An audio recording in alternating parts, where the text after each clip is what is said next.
Asghar Ali Engineer dilahirkan dalam lingkungan keluarga ulama ortodoks Bukhara pada tanggal 10 Maret 1939 di Sulumber, Rajasthan, India. Ayah Asghar Ali Engineer bernama Syekh Qurban Hussein, seorang penganut kuat paham Syiah Ismailiyah dan berpikiran cukup terbuka untuk berdialog dengan penganut agama lain. Ayahnya juga seorang sarjana Islam terpelajar yang turut membantu pendirian pimpinan ulama Bukhara. Asghar Ali Engineer dilahirkan dalam masa eksploitasi kotor atas nama agama. Dengan tekun ia mempelajari literatur keagamaan dari berbagai sumber yang ditulis oleh kalangan Islam maupun Barat, baik dari kalangan tradisional maupun modern. Di samping itu, Asghar Ali Engineer juga mempelajari Al-Quran dan hadis dan fikih.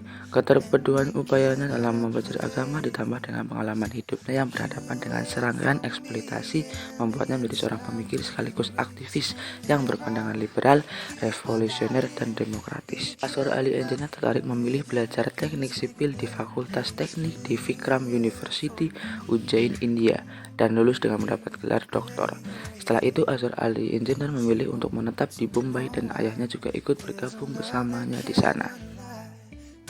Dalam konsep teologi pembebasan manusia yang dikemukakan oleh Asghar Ali Engineer,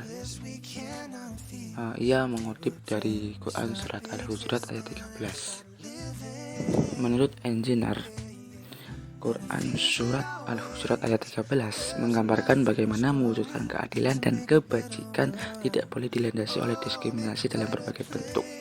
Selama dunia masih terbagi menjadi negara-negara berkembang di satu sisi dan kelas yang menindas tertindas di sisi yang lain, kesatuan manusia yang sebenarnya tidak akan mungkin tercapai. Oleh karena itu, tauhid merupakan iman kepada Allah yang tidak bisa ditawar-tawar di satu sisi, dan konsekuensinya adalah menciptakan struktur yang bebas eksploitasi di sisi lain, sehingga tauhid yang bermakna bagi masyarakat tidak dapat dipisahkan dari dua hal tadi. Dengan kata lain, tauhid yang dimasukkan dalam teologi pembebasan tidak hanya berakar dari keesaan Tuhan, tetapi juga kesatuan masyarakat. Pada titik ini, Engineer berusaha menformulasi tauhid dalam kerangka praktis dan berhubungan langsung dengan realitas kehidupan manusia.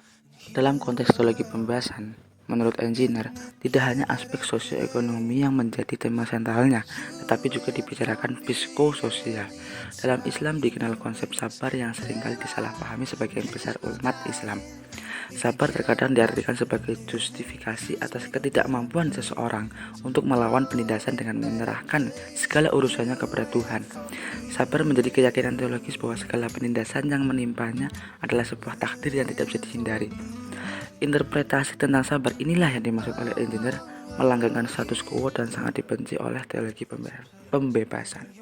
Dalam tauhid, menurut Engineer, struktur sosial yang menindas harus diubah sehingga menjadi lebih adil, yang tentu saja harus dibarengi dengan perjuangan yang terkadang meminta pengorbanan.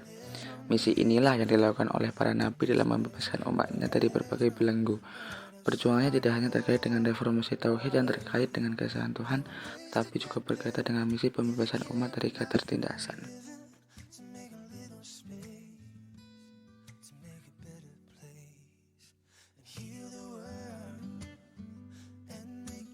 Menurut Engineer, dalam Quran Surat Al-Maun ayat 1-7 adalah salah satu contoh bagaimana Al-Quran sangat mendukung teologi pembebasan.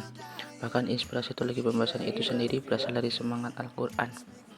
Membantu orang-orang miskin serta menjaga anak-anak yatim adalah satu bentuk pembebasan yang hanya bisa dilakukan oleh orang-orang beriman. Orang-orang yang tidak berjuang untuk membebaskan orang-orang yang tertindas dan lemah, menurut Engineer, tidak bisa dikategorikan sebagai orang beriman meskipun sudah beriman secara verbal. Bahkan dalam bahasa yang lebih tegas, Sayyid Qutb mengatakan bahwa meskipun seorang beribu kali mengatakan dirinya mukmin, namun jika pengakuannya tidak sesuai dengan amal, maka dia bukanlah seorang mukmin. Akidah menurut Qutb bukanlah sesuatu yang terpenjara dalam hati atau tersimpan di peti intelektualisme. Akidah menurut Engineer adalah gerakan perubahan atau pembebasan